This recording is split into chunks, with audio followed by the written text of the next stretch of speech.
Добро вечер, 24 анализа, добре дојдовте. Катица Јанева од символ на правдата станува обвинета и седнува на обвинителна клупа. Обвинителството за гонење организиран криминал денеска покрена обвинение за рекет, покрај Јанева обвинети се и Бојан Јовановски и Кичевец, Зоран Милевски Кичевец. Паралелно со тоа се отвори нова истрага во однос на случувањата во Меѓународниот сојуз, а во таа мрежа падна и првата актуелна политичарка, актуелната подпредседателка во собранието Фростина Ременски. Ова е една од најголемите коруптивни афери во државата. Едната влегува во судница, другата допрва ќе се расветлува клопчето и истрагата ќе трае. Колку за сето ова судството во Македонија има капацитет да се справи и дали ќе се со отворањето на Пандорината кутија случаите рекет и изнуда ќе се истераат до крај. Ова е главната дилема за која што вечерва ќе дебатираме.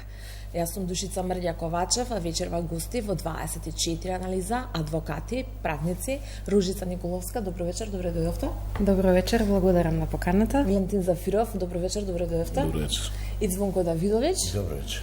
Освен адвокат, ќе додадам и тоа дека е представник од адвокатската куќа која што ја застапува и Јасна Мандич, една од осумничените во таа продолжена истрага за рекет која што синоќа заврши во домашен притвор. Така.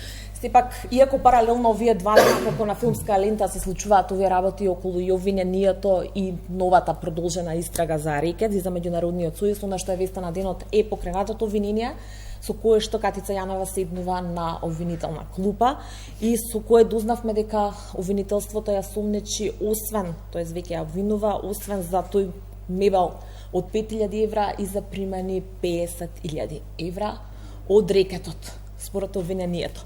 Пред да почнеме со дебатата, да го видиме прилогот на колешката Александра Филиповска со деталите за обвинението за рекет. Тројцата осомничени сега се и обвинети за рекет. Поранешната шефица на специјалното јавно обвинителство Катица Јанева е обвинета за злоупотреба на службената положба. Му ја олеснила позицијата на Орце Камчев, осомничен во случајот Империја на СЈО, од чутка да заврши во домашен притвор, а се погрижила и да го добие назад и пасошот. Освен мебелот кој беше запленет од домот на Јанева, поранешната специјална обвинителка за себе ќарила и поголема сума пари. Со преземените службени действија, второ обвинетата ја искористила и ја пречекорила својата службена положба и овластување и за себе прибавила имот на корист во значителен износ, и тоа во предмети, мебел во износ од 296.040 денари и пари во износ од 50.000 евра, а за противзаконитото влијание, другите двајца обвинети примиле награда од 1.500.000 евра.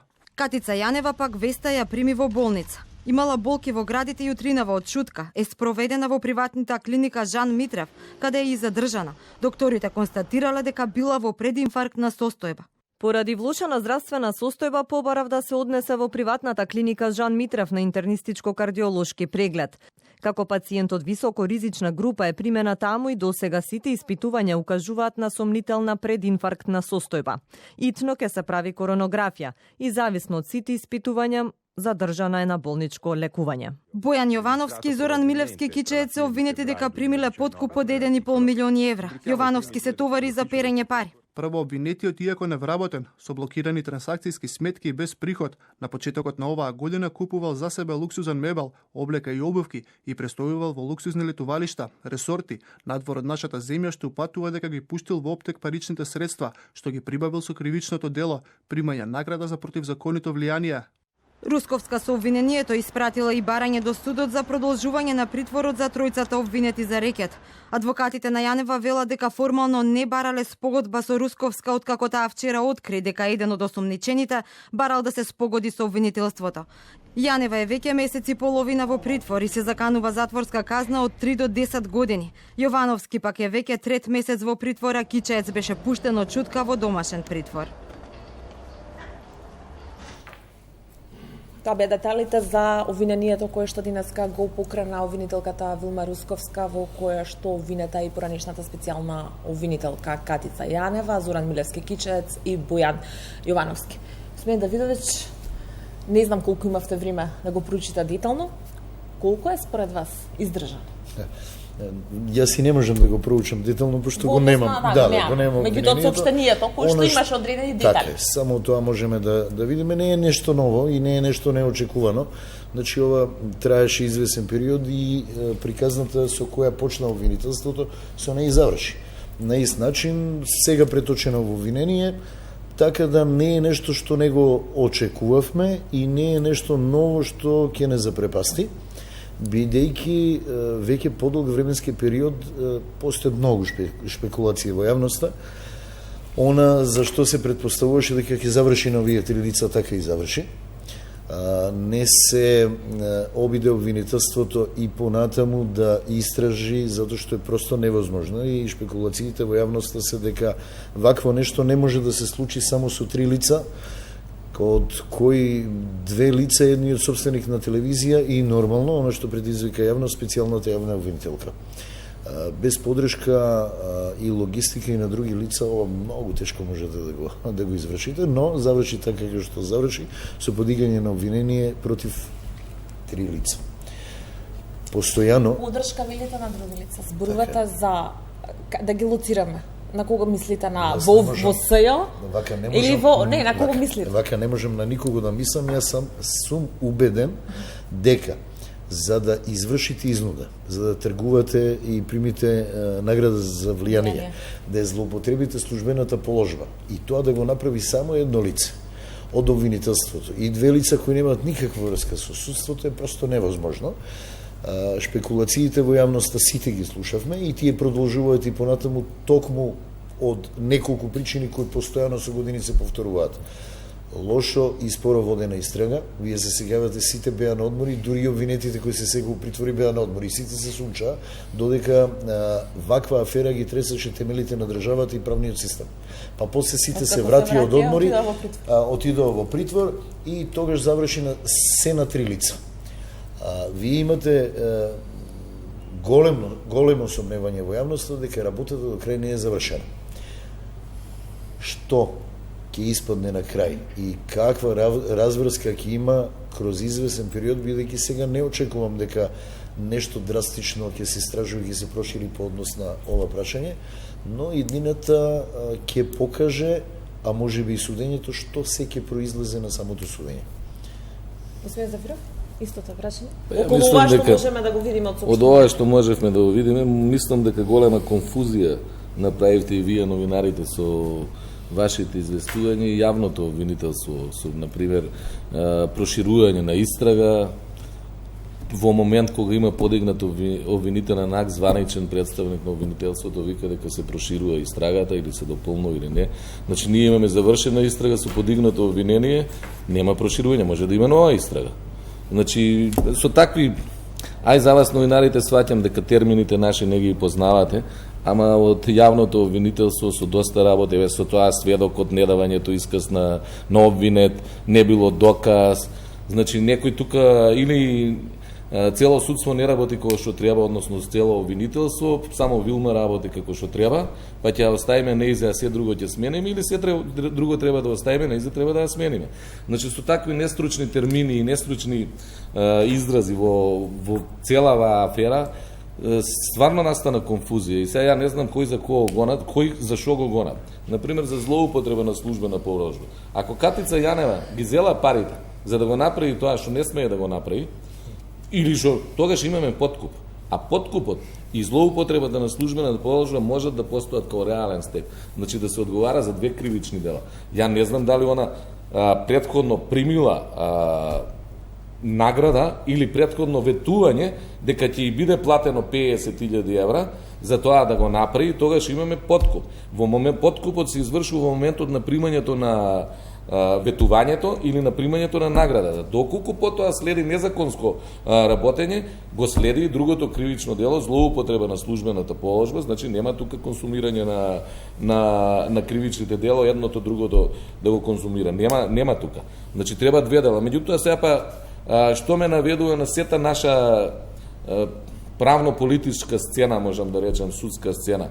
сето тоа некако ми оди кон релативизирање на одговорноста, бидејќи знаеме сите дека што сакаш оваа власт да направи со кривичното дело злоупотреба на службена положба. Се уште е тоа у оптек дека кривичниот законник ќе се менјава. Значи се уште е тоа у оптек и да се намали одговорноста, со тоа се намалуваат казната, се намали казната, мислам предвидената казна, со тоа ќе зависи можноста и за условна осуда и така натаму. Значи вака како што е, од се што направија Карма Каша, морам да кажам и вие новинарите, Јас сега тука морам повторпат, бидејќи повторпат да реагирам. Значи не знам, јас за новинарите, јас можам да тврдам за телевизија 24 дека не, ја воопшто за медиумите зборувам. Значи, јас зборувам за телевизија 24 дека професионално до крај. Еве и ми обезбедивте материјал, морам да кажам, кој не до крај професионално колишката што води судство си ја изработи работата со доста ексклузивни информации. Не напаѓам јас никого посебно и за мене нормално е новинарите да не ги знаат до крај, ова е многу формална постапка.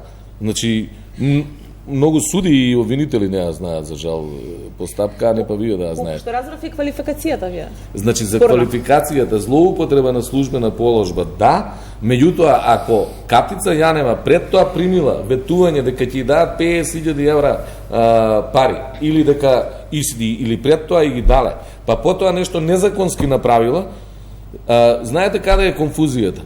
Не е се кривична одговорност. Каде е моралната одговорност? Ако при исти услови Катица Јанева бара притвор за она што јас, Вонко и сите адвокати во кривичната постапка што сме постојано бараме за притворот, ако дека се злоупотребува, ако Катица Јанева при исти услови побарала притвор и дала и дал судот притвор. Да, и дал суд. При ништо не е изменето. Катица Јанева сега не бара притвор, односно бара да се укине притворот, истиот суд сега го прифаќа тоа. Кај е одговорноста? Не мора кривична да е на судството. Кај е моралната, професионалноста, стручноста, еве за рекет 2, политичката одговорност. Значи јас за Ремјанска од ова што го кажуваат, јас да ви кажам не сум убеден дека сторила кривично дело. Не сум убеден од ова на начинот кој што, ама тоа не значи дека не треба да сноси политичка одговорност. Зборуваме сакам господја Николовска да ја слушнам истото прашање околу обвинението, односно околу тие некои податоци што можат од соопштението да се видат, бидејќи го немаме целосното обвинение. Јас ќе кажам исто како еве ќе се согласам во еден дел со колегата Давидовиќ. Јас не сум директен учесник нели во овој предмет и од она што го слушнав од соопштението, од медиумите, од она што го видов дека станува збор дека госпоѓата Катица Јанева се обвинува за кривично дело злоупотреба на службената положба и овластување. Реков ќе се согласам со колегата во еден дел дека и за мене како човек и како граѓанин на оваа земја е спорно дека еден човек може да направи се или толкав криминал, ајде да ја почитуваме презумпцијата на невиност, но штом веќе го имаме обвинението. За мене има една друга работа. Значи станува збор за личност која што била на една многу висока, важна функција, позиција, нешто што беше плод на политички договор. И токму од тие причини незамисливо е такво постапување за една таква личност. Па затоа ќе кажам, тука има според мене уште нешто. Во ред се терети, се обвинува за злоупотреба на службена положба и овластување. Но сметам дека и се надевам дека тоа ќе биде сторено во текот на кривичната постапка, а тоа е да се испитаат и некои други околности. Дали за тоа што се влијаело, што се нудело такво влијание, помагање на конкретниот сведок во друг предмет, што таму е обвинет, дали всушност станува збори за изнуда? Тоа се многу различни работи. Значи, дали некој изнудувал такви работи за да дава, за да зима пари и на таков начин, дали воопшто за таквото влијание на вистина постоело такво кривично дело? Знаете што сакам да кажам? Дека кога го имате постапувањето на првиот човек, на оној кој што требал да се грижи и да води сметка за правдата, вие имате вакво постапување, се доведува под сомнение апсолутно работењето и спроведувањето на останатите предмети. Па јас го поставувам прашањето, дали на вистина постоело вистинско кривично дело за кое што се теретел сведокот овдека во овој предмет во рекет, а обвинет во другиот, за да му се бараат пари. Мислите дека можна е злоупотреба да имало и во други случаи на сега? Не велам конкретно во кои или во други, меѓутоа знаете како кога оној кој што е главен и тој кој што главно треба да се грижи за спроведување на правда, на правичност и за еднакво постапување, погледнете што се случува. Сакали или некеле, се создава тој сомнеш, се создава кај мене како професионалец, а камоли кај обичните луѓе кои што не се среќаваат секојдневно со овие теми. Ја имав и таа теза, сакав и за тоа да зборуваме, ја почнавте, дали е возможно се злоупотреба на службена должност на поранешна специјална јавна обвинителка? Се затвори кругот, како што видите, со обвиненија само за тој еден предмет, за осомничениот во империја. Можно ли е да имало злоупотреби на другите случаи? Ако мислам можно. Се можно. Бидејќи Катица Јанева беше символ на правдата, како што вели Николос. Јас ке ме прашам, дали пред да почне истрагата и воопшто озборувањата во јавноста, ќе кажевте дека е можно Катица Јанева да заврши вака и да го направи тоа што го направила. Ќе кажевте не е можно. Се е можно во Република Македонија, за жал, можни се многу работи за кои зборуваме со години. И тие работи продолжуваат. Една работа да ви кажам.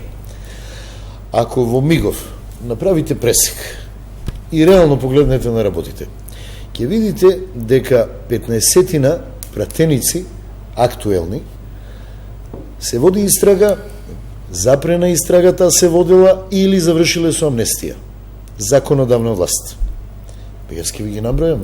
5 се само во 27 и да не ви ги набројам другите. Само 15, ја мислам 15 може би се борат уште за 15. Ако ги имате сите актуелни, поранешни, директори и началници на УБК, под истрага во бегство и собарање за екстрадиција, ако имате 3 премиера,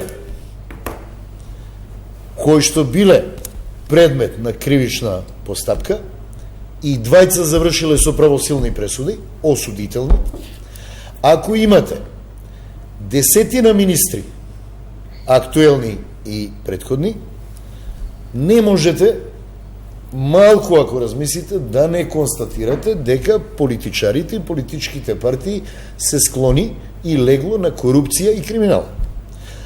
А ако ги погледнете извештаите на Прибе и другите, и каде што се кажува за особено политичко влијание и инфилтрирање во институциите на правосудството, посебно на обвинителството, судството и УБК, не можете да не дојдете до ситуација дека и во судството и во обвинителството, каде што е политиката замешана, ако не криминал, има подршка на криминалот и на корупцијата. И тоа го докажа предметот со Катица. Каде што и понатаму се случуваат некои работи кои што ни го оправдуваат ваквото сомневање. Без реформи, суштински и коренити, без евалуација на работењето на секој еден судија и обвинител. Нека е ветинг, наречете го како сакате. Најмалку е формулацијата битна. Нема да дојдеме во ситуација да го изградиме правниот систем и вратиме на она што некојаш беше и со што се гордеевме. Нема да го вратиме судството каде што бевме горди на судиите кои постапуваа.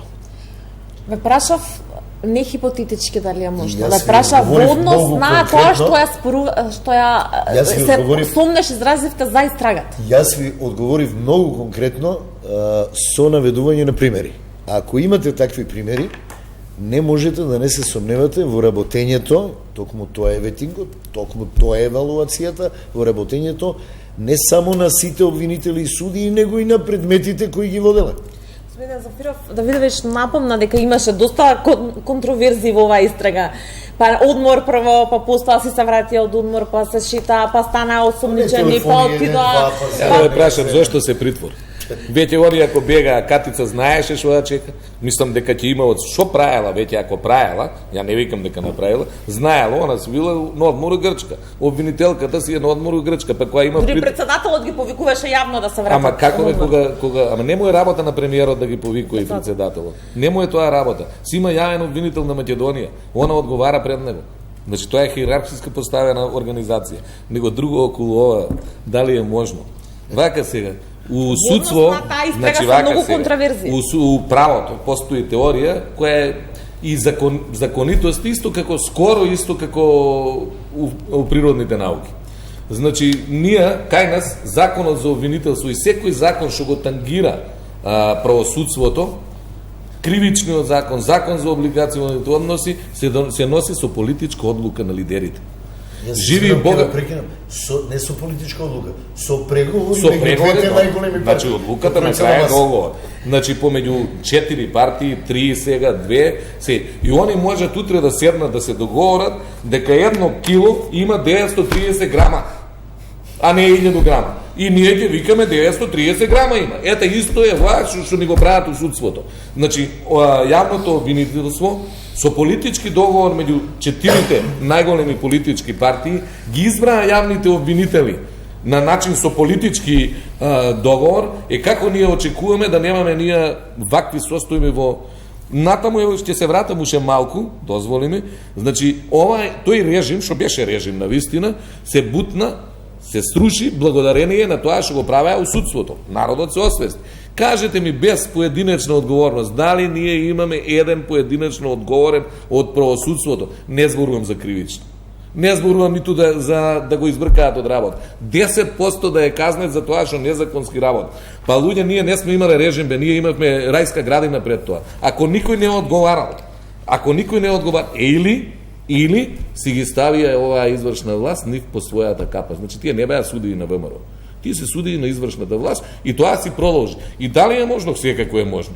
Па секако е можно ако една Лили Стефановска, најголемиот извршител на криминалот во правосудството, ја ставија заменик јавен обвинител во специјалното обвинителство. Лиле Стефановска. Значи добро, со лични квалификации. Не се лични. Ја не се плашам значи вие сите се плашите. Ја не се плашам по име да ги кажам. Ама зошто? Видите, ја не оговарам. Јас за моите зборови стоам. Значи јас стојам за моите зборови. Значи она ги водеше предметите шпиун, го водеше предметот ликвидација, не знам уште кој беа предмет на Приве, кај што кажуваше дека се предмет на политичко монтирање на процесите. Ете тие судии сега ни се и обвинители, сега ни го раздаваат правото. Па прашавте дали е можно, еве ви го одговорам. Можно. Беше и сведок во оваа истрага за рекет. Па одговарало на власта веројатно. Господин Николов? Знаете што, јас себе вака слушајки од колегиве сега сакам нешто да укажам и мислам дека, односно сум изненадена од онаа матрица во која што сите сме скроени за жал и премногу зборуваме политики, поготово во сфера која што треба апсолутно да биде на страна, одвоена и независна од секаква политика. Значи, не би сакала и не можам од таков аспект да говорам. Јас по сите мои гостувања секогаш говорам од аспект на закон, од аспект на право. Исто така, не би можела да генерализирам, еве конкретно зборуваме судии. Не можеме за сите судии да кажеме дека се корумпирани или се вакви или се такви. Ние имаме и извонредни кадри, да се разбереме. Но за жал, заради вакви или онакви причини не доаѓаат до израз. Така да не би се согласила со тие работи. Во однос на она, истрагата, што велиме, постоеле некои работи, што ги кажаа колегите. Јас само сакам една работа да укажам, а тоа е, мене лично ми пречи нееднаквото постапување. Од предмет до предмет. Во која смисла го велам ова? Бев дел од предмет, значи и од многу други, кај што истрагите траеле и подолго, и пократко, и така натаму. Па не сме имале такво молење и повикување на осомничениот да дојде, да се јави. Ме разбирате, значи постоеле многу поинакви ситуации, од нигде никаде во 4 сабајле, во 5 ке ви дојдат на врата за да ве соберат и да ве носат. Така да... Господинот Зафиров може искуствено. Не навлегувам. Колешка да слушам, ама сама си контрира. Значи има изворедни кадри, ама кои работат во едни случаи едно, во други случаи друго. Кои се изворедни кадри? Значи може законот се применува, ама законот се применува на еден начин. На еден начин се применува. Меѓутоа не може вие да ги генерализирате сите. Јас тоа сакам да ви ја не ги кажам. генерализирам. Мене лично, не само генерализираше, не јас. дозволете. Мене лично може да не ми се бендисува еден конкретен судија или обвинител. Лично заради одредени причини едноставно не ми се свиѓа. И се или затоа што јас сум имала нешто, не знам. Меѓутоа јас да кажувам дека него бидува и слично. Значи не би сакала да генерализираме или за нестручно или несовесно работење. Имаме два вида на суди. Затоа е потребен ветинг и евалуација. Имаме луѓе кои што се клиентелисти и се вртат како сончоглед, и имаме други кои што молчат и никогаш не отворила уста за оно што се случува. Ако таков судија е квалитетен како судија, не е квалитетен како човек. И тој не може да има морален лик и кредибилитет на судија, затоа што дозволил пред негови очи да се случува и на исти начин учествувал во целата постапка. Ако имате обвинение, каде што вика му помогнале, ако имате во обвинението овде, му помогнале на Боки Тредичи и другиве, па тие луѓе им помогнале на овие кои клиентелистички се однесуваат. Токму ние ако сме коректив, треба честно и поштено да кажеме зашто се работи, и јас се согласувам дека треба да биде по име и по презиме, иако тоа власта не го прави, иако вети. Ниту ветинг, ниту евалуација, ниту било што. Јас власта, Звонко, јас зборувам исклучиво за она што е, да кажам, предмет и тема на емисијава. Значи, власта, јас не само ушилова, Звонко. Гледаме сите што се случува. Завршувате, па да ја вратам ја на материјална расправа. Имаше изјава што многу протресе, нели, нашата фела, дека еден обвинител, сега нема да го именувам, кажа дека исказот на обвинетиот не е доказ, а у Законот за кривична постапка, главата која се вика докази, почиња под прво исказ на обвинет. Добро, во тоа време беше осумничен. Чекај сега. И јас сега нема да кажам да именувам Вилма Русковска, не ја именувам, еден обвинет. И ние ќе бараме... Во тој момент беше осумничен. Осумничен било се. И ние ќе речеме не Вилма Русковска, еден обвинет. Значи не треба да ги именуваме. Обвинител, не? Немојте да добро, обвинител. И не треба да ги... Како да не ја именувам? Па сами од настана, она си се именуваш. И сега ние ќе викаме да, она е многу квалитетна, затоа што одговара на ваа власт да гони тие што на начин кој што ги гони обвинетите, а сите други обвинители се неквалитетни, затоа што исказите во кој предмет не ти дали исказ на обвинет по завршена истрага? Не се ни сеќавам. Нема, секаде го даваат. Секаде го даваат. Значи зборуваме ние ако не почнеме поединечно и тоа го слуша јавниот обвинител на Македонија. И он треба да си превзе да и рече, ела вамо бе, шо тропаш ти? Бе, шо тропаш? Или да прибере, или да санкционира. Јавниот обвинител на најзначајното обвинителство во Македонија му го крши правата на одбрана. Јас да ви кажам, тој предмет еден никој пат нема да биде како Ореше што зборував дека Ореше никој пат не ќе падне осудителна пресуда конечно, затоа што Не, затоа што неправилно се постапувало со предметот. Ми го зеле без попис. Стално у тој предмет може да се вметне или да се одзее. Значи за таква работа со тешки последици што можат да бидат. Така се поставува у нашите предмети. Го споминавте притворот на Јанева и додека беше на одмор, па додека стана прво сведок од кој што можеше да се добијат корисни информации, па потоа и осумничена. Слушнавме во прилогот, Јанева денеска, според информациите, задржана е во Жан Митрев поради влошена здравствена состојба. Бојан Јовановски пред неколку дена со итна медицинска помош беше изнесен од обвинителството за организиран криминал и корупција, иако од директорот на 8 септември кажа дека нема посериозни, според него, според анализите, како што рече, посериозни нарушувања на здравјето. Треба ли да се укине притворот на Јанева и на Јовановски? Не можам да ви кажам. Јас можам да ви кажам само дека... Толкова ли е голема опасност од бегство во моментов? Јас само можам едно да ви кажам, дека притворот е, за жал, во Република Македонија се применува како казна и санкција, не како мерка.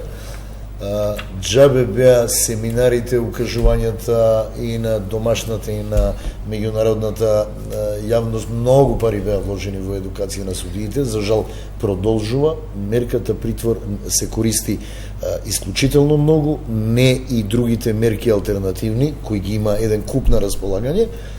Мерката притвор е дотолку потешка што се издржува во едни ненормални услови, кои не се достојни на човечко достоинство. Прашувам, ако Јанева даваше даманти на снимките кои што излегува Лаверита од Грција, дали сега толкава е опасност од бегство?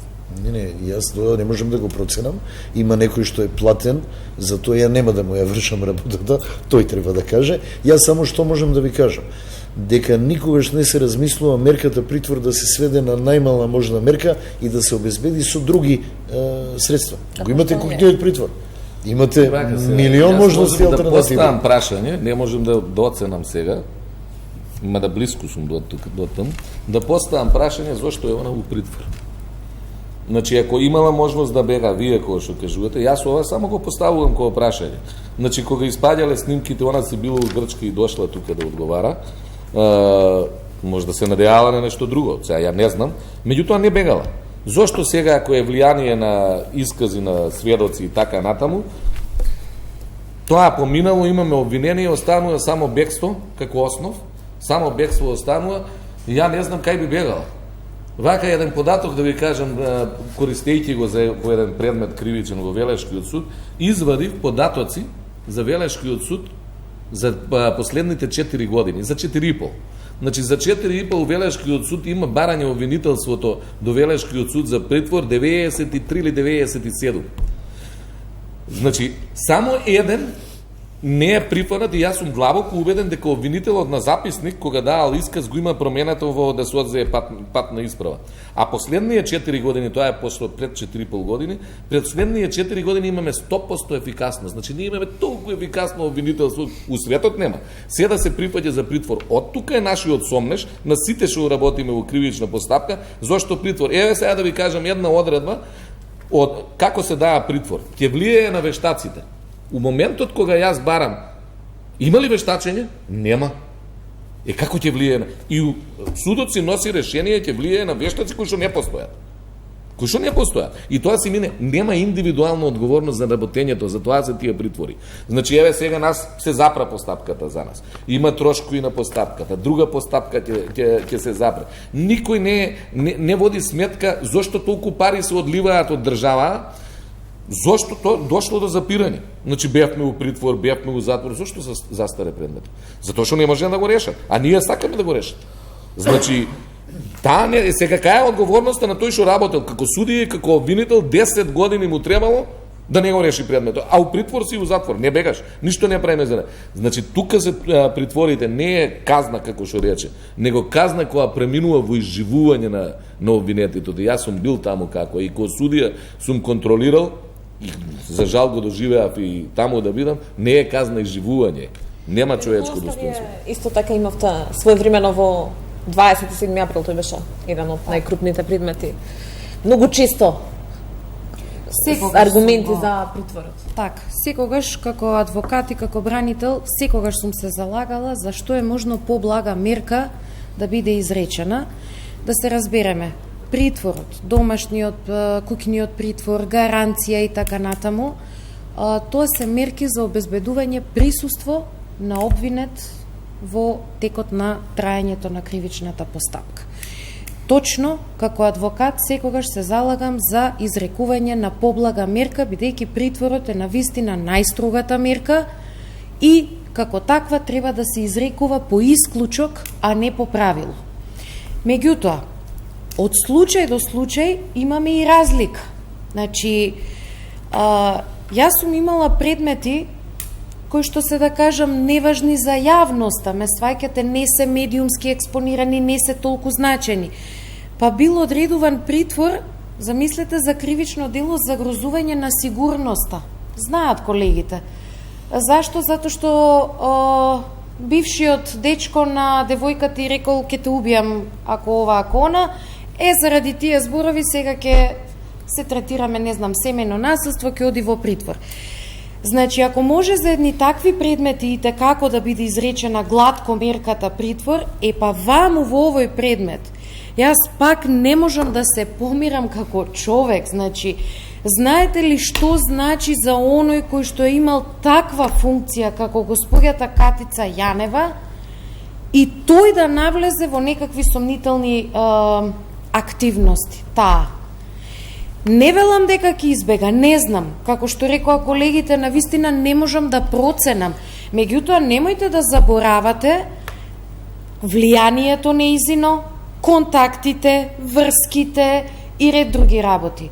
А за тоа какви се условите во притвор, да, точно за сите се исти. И навистина се лоши.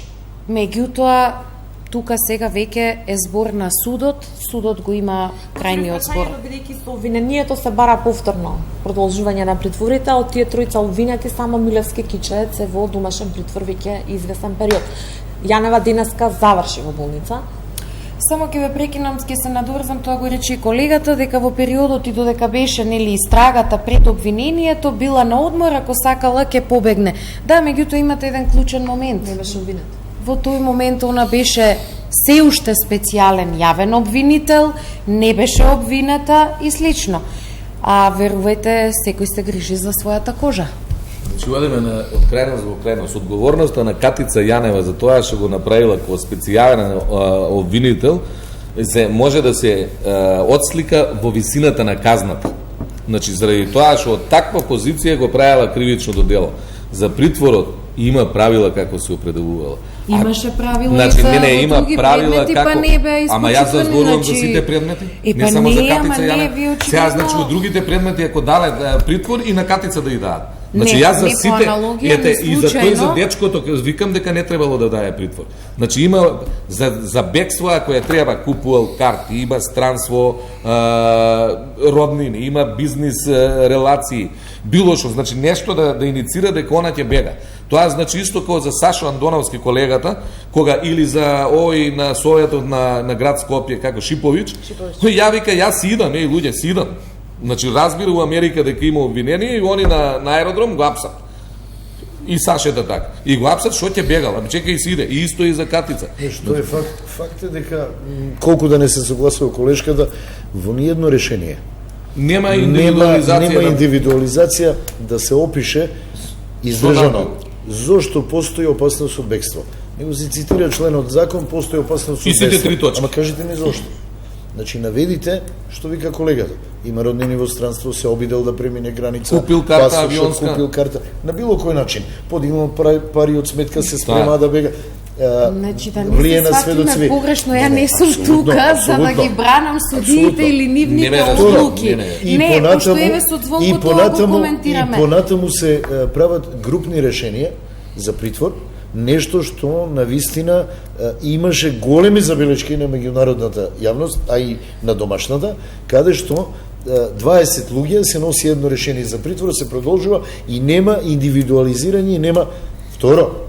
Сите решенија личат едно на друго. Јас по 100 пат ќе ви кажам, ако го покријам името и презимето на осомничениот или обвинетиот, вие нема шанси да препознаете за кое лице кој предмет се работи, затоа што е правено по терк. Ама во образложението само законскиот текст ти го препишува. Тоа е теркот. Ништо друго. Кусо Николовска и да ме преш. Не, само тоа сакам да кажам. Значи, јас не ги бранам тие одлуки, јас исто така се соочувам со такви решенија. И јас сум била таа исто што точно во ова студио го критикував притворот. Меѓутоа, знаете што, некој пат сакаме некои работи да ги направиме, како да кажам сега, пак ќе кажам, разлика е, апсолутно, од случај до случај постои разлика, а се согласувам, јас во конкретниот случај, јас навистина не знам кои факти и околности биле ценети конкретно за Катица Јанева. И не можам да зборам. Незнина лично тие 50.000 евра, бидејќи не беа до сега споменати во ниедна пресконференција на јавното обвинителство или во ниедна соопштенија во однос, ги пуштила во оптек парите. се нашол трагот на парите. Јас видов еден наслов. Имаше примерки, кажа обвинителството. Јас видов еден наслов каде што обвинителката ја цитира, па кажа: ние најдовме многу добри докази кои не знаеме кај ќе не одведат. Вајде ги довеле. Не знам. Те ќе видиме. Она што не го кажала на пресконференција, обвинителството и не мора да го каже. Но ќе мора многу добро да се потруди да се испоти да го докаже во судница. За жал често пати тоа не го прави, затоа што судијата е глув и има веќе формирано свое мислење пред да почне предметот, што е тажно, но во случај да навистина постои правниот систем, навистина да се работи како што треба, обвинителот ќе мораше многу да се потруди ова да го докаже во судница. Прашувам за парите бидејќи имаше изјава од обвинителството дека не се обележани. Не само тоа, вие замислите и го имате и вториот предмет, овде ни го дадовте, каде што се и стотици илјади евра и од кои пари се трошени, од кои пари е добиено, кој тоа може да го докаже. Особено што имаше шпекулации за уште десетина бизнисмени. Не го заборавајте, ама обвинителството очигледно го заборавило тој. Не знаеме што има во тие примерки. Видете, парите не се обележени. Значи, кога ги дава бизнисменот Орце Камчев, парите, ја не верувам дека е пријавено.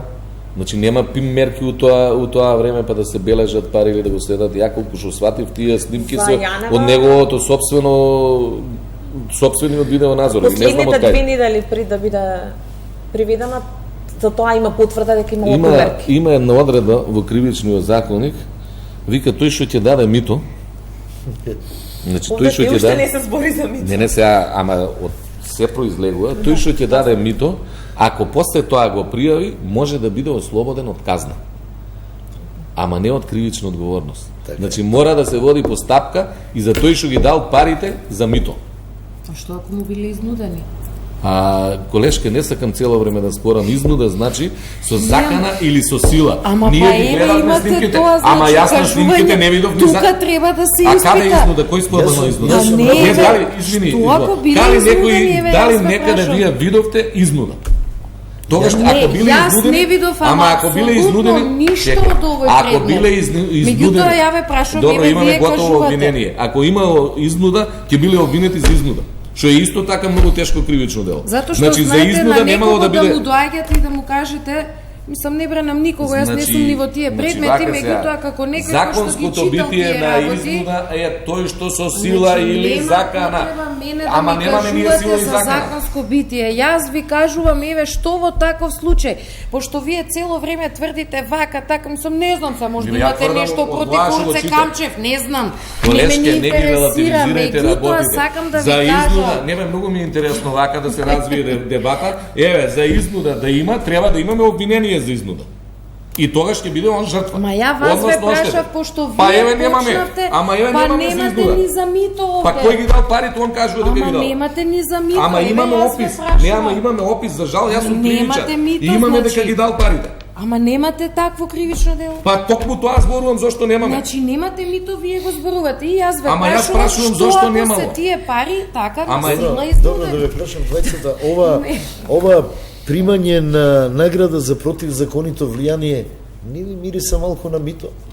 Не ви мириса дека малку се сите насмејани на снимките, па викаат, олесни ми ја положбата, а Катица Јанева вика, не се секира, ја ќе ти олесна положбата. Значи, да бидам искрена, некако тоа во наше време се викаше подкуп. Без прашањето, не. Значи, многу ми е тешко да, еве искрено, да коментирам за предмети во кои што не сум вклучена и во кои што не сум видела ниту докази, ниту материјал, ниту ништо. Тоа е навистина тешко. И неблагодарно е да се даваат било какви квалификации. Точно. И било што.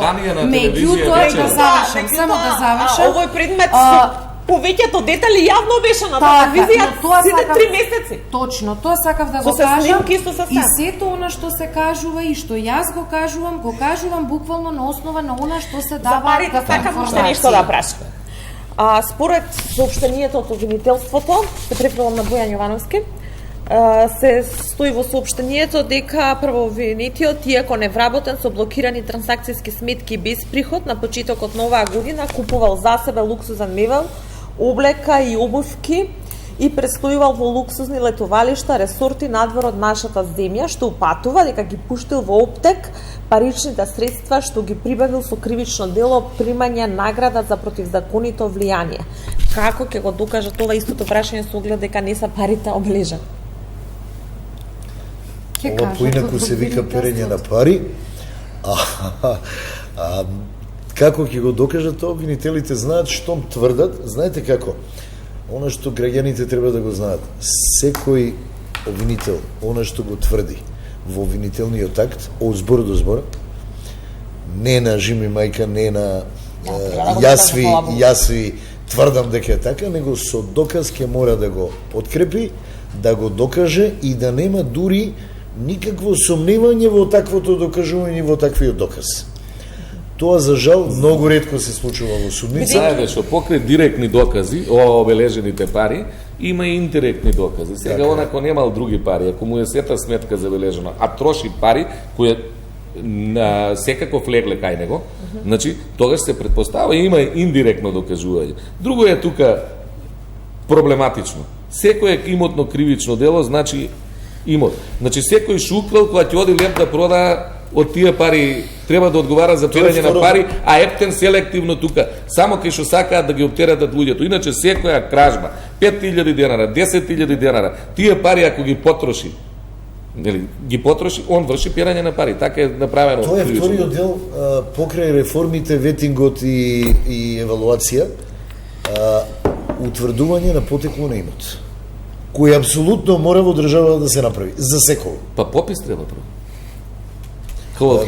Па попис треба, не, на пописот и тоа се утврди. Сакам уште едно прашање за овој блок, па да го завршим и да најавам реклами. Спогодба Русковска вчера во изјава за медиумите кажа дека еден од сега веќе обвинетите усно побарал спогодба. Сите тројца адвокати демантираа дека се тие во прашање. Колку е возможно спогодба во текот, нели додека обвинителниот акт не биде прифатен, возможно е спогодба. Што мислите? Ке има ли спогодби овде?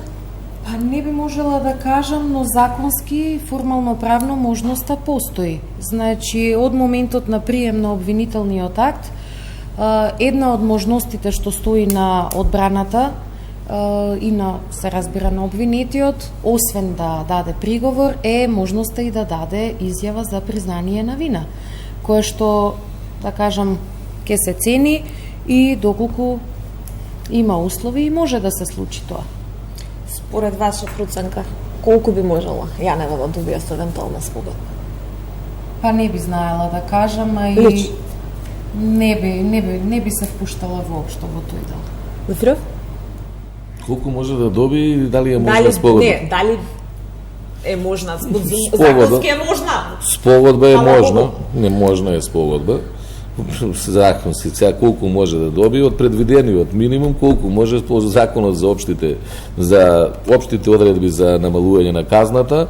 Значи до сега ако е 5 години може со спогодба и до 3 да оди, од 3 на 1 година. Сега ја не знам ниту сум ги проверил казните колкави се, може да добие, меѓутоа дека баш за Катица Јанева се работи за спогодба, појма нема, може да ја. Иначе формално правно може. За кого мислите? Не, ја не мислам за никого. Рековте. Значи, јас мислам дека секој има право и ако е убеден у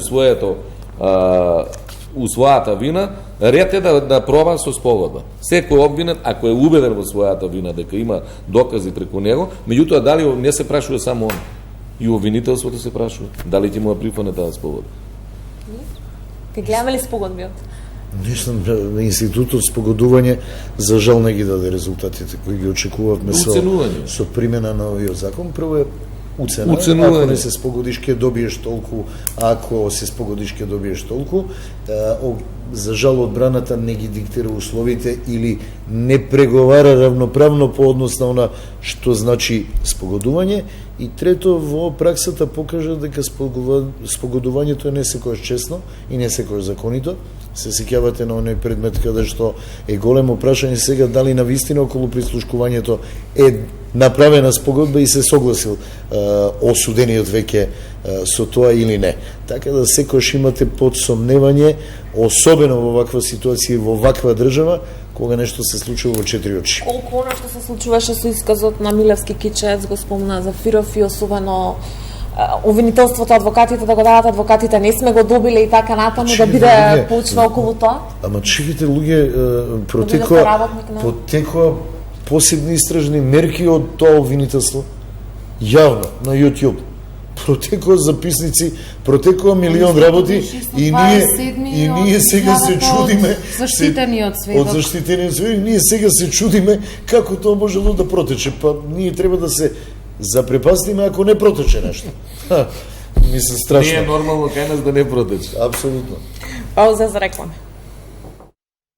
Добро дојдовте назад во студиото на 24, анализат Звонко Давидовиќ, Ружица Николовска, Валентин Зафиров, адвокати. Главната тема и дилема и дебата за која што вечерва разговараме, обвинението за случајот Рекет, но и новата истрага која што води до Меѓународниот сојуз, невладината организација на Боки 13. Во оваа истрага осомничена актуелната подпредседателка на Собранието Фросина Ременски. Таа денеска беше кај судија на претходна постапка, доби мерки за предпазливост. Ременски вели не чувствува вина. Според она што како соопштение стигна од обвинителството за организиран криминал е дека, цитирам, воедно од осомничените лица како функционер заедно со првоосомничениот присуствувало на средбите организирани од првоосомничениот, при што го искористило својот углед и авторитет и оштетените стекнале впечаток дека зад понудените проекти, се извинувам, стои извршната власт. Се работи за парите кои што двајца бизнисмени од Пилистер и Dream Building ги дале за проектите за изградба на центри за возрастни луѓе. Господин Зафиров. Да, како што ваму сте ми дали, ваму напишено пред тоа, неможно е вакво помагање. Значи, помагањето стално е насочено со своји действија. Извинете, за за Фросина. Значи, тоа се соопштенијата од јавното обвинителство. Да, од јавното обвинителство. Значи, помагањето е стално насочено со действија да се помогне или олесни на обвинетиот, односно на оној што го извршува кривичното дело. Дали пред извршувањето на кривичното или советување дека по извршеното кривичното ќе се скријат трагите, ќе се помогне во бегство и така натаму.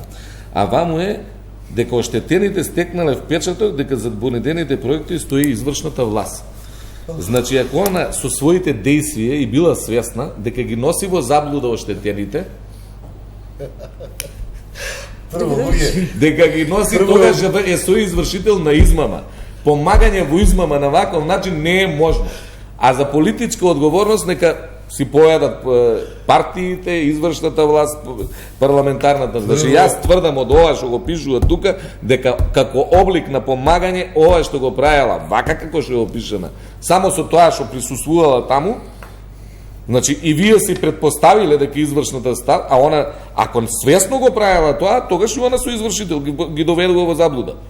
Ама ако не, и она ако не била свесна, за која помагање? Тоа е едниот дел, вториот дел, она што ми е смешно, па докажува колку обвинителството познава поделбата на власт. Фросина Ременски е подпредседател на Собрание законодавна власт. Да. Никако не може да биде влијание на извршната власт и ова што го тврдате смешно.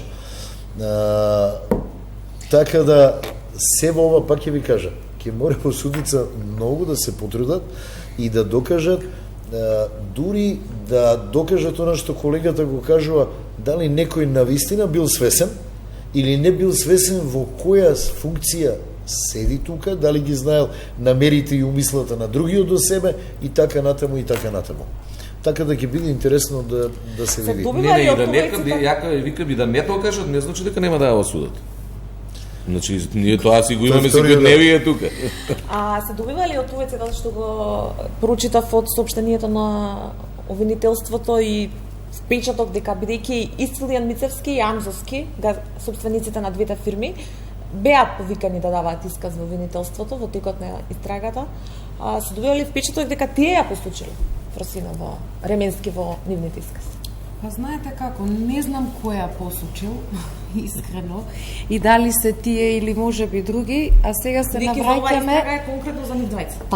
Така, се разбираме, меѓутоа, Еве гледате, ова сега го подразбирам како отварање на нов предмет, значи сосема независен од оној што е рекет, каде што е Бојан Јовановски, Катица Јанева и така натаму. Меѓутоа и тука е прво осомничен, повторно Така, и повторно е тука осомничен. Знаете што јас, мој личен впечаток е она што на почетокот го реков, дека не верувам дека се само овие луѓе, веројатно тука има и многу други луѓе вклучени, но тоа е работа на оние, што би рекол Звонко, што се платени тоа да го работат и да го истражуваат. Во однос на Фросина Ременски, знаете како, за мене не е спорно дека имала авторитет, имала углед кој што веројатно и ги искористила. Затоа што зошто не дојде некој кај мене јас да му ветам нешто или да направам јас нешто како обичен човек.